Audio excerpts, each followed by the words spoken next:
Right. So in which month did you give GRE? In the same year did you apply, or you gave GRE before and in the next year you applied? Right. So I gave GRE in 2014, but then my plans got at the backseat and I submitted my scores in 2017. Okay, got it. Right. So I came in for 17. Right, right. So once you had your GRE, you had a very, a good idea about your profile. So how you approached your preparation of the SOP and which colleges to apply to, and from whom you got your LORs to get submitted to the different universities. Right. So I wrote my SOP myself. I had a very good mentor who was there in the UK at the time, and he reviewed my SOP multiple times. So I did not go through any of the classes or anything like that, either for the GRE or the SOP. I wrote my own SOP, he reviewed it, and I submitted to a couple of universities. For the LORs, the same guy who was my mentor at the time, he wrote me one LOR, and my professor at the university, he wrote me another. Those were the only two LORs I had. I think I had one more from my clients in the US itself. So I think it gives you a weighted advantage if you have someone in the US giving you LOR, knowing that US universities give you that kind of benefit of having something US in your profile, and that helped me a lot. Sure. And so once you, and which were the colleges that did you apply to at that time? And from where you got Right. the So admit? Right. So I applied to UTA, University of Texas, Dallas. I applied to Northeastern and I applied to USC. Uh, I had admits from University of Texas, Dallas and Northeastern. I chose Northeastern over UTD. And why that is so? Why did you choose Northeastern among on UTD? Right. I think that's a great question. So um, UTD is like very generic program from my understanding. I already knew what I wanted to do after I graduate. So I all my career I worked in the governance risk and compliance is a space of information security. And when I looked at the courses, Northeastern has much more better electives, which will give me an edge of what I wanted to do. But at the same time, I also had the chance to select the technical courses, and those give me an opportunity to get some understanding of the technical knowledge and then work or kind of enhance my skills that I already had. UTD, I realized they don't have that kind of curriculum. They are primarily focused on the audits or the assurance part of it, but they were lacking somewhat in the technical aspect of things. That was my understanding. Maybe they have revamped their curriculum by then, but that's my curriculum, and that's why I chose Northeastern over UTD. Right.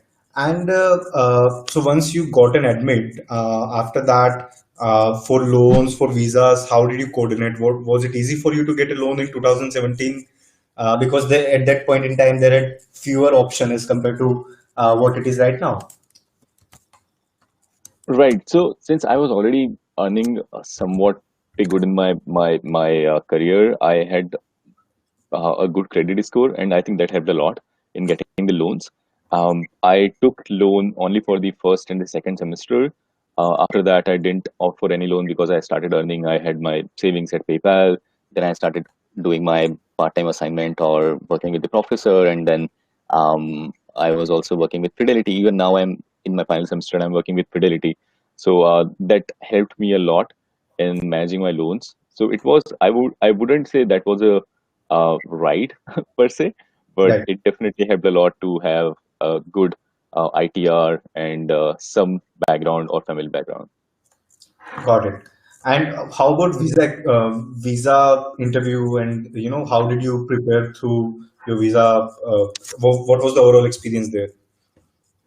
Right. I think this is I wish somebody had asked this question me long back.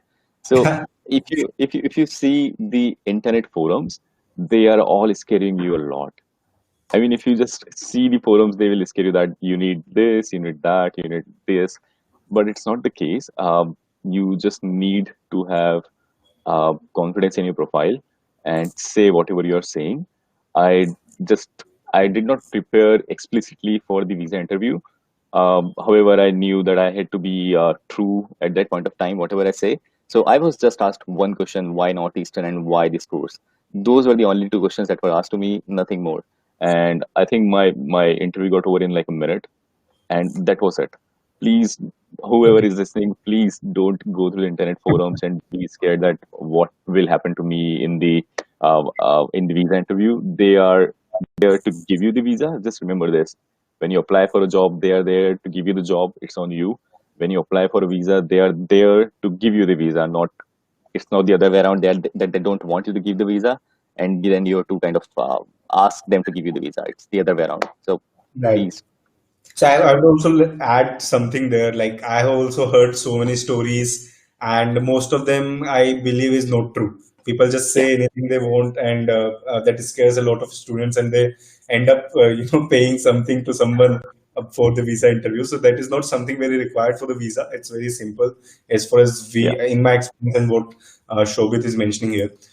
So I'm going through, timeline only. So once you reach there, after that, how was it for you? How different it was as compared to what you expected? And was it difficult settling in the new country?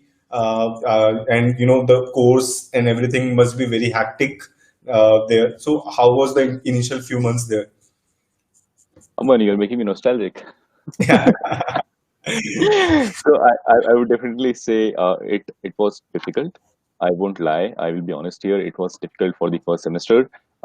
If you know the winter of Boston, it's horrible. It's horrendous. I mean, the worst that you can imagine. The winters are like minus 40 degrees Celsius, and it's chilling. I mean, it actually pierces you through your skin. So for the first semester, fall 17, it was difficult. I came in September.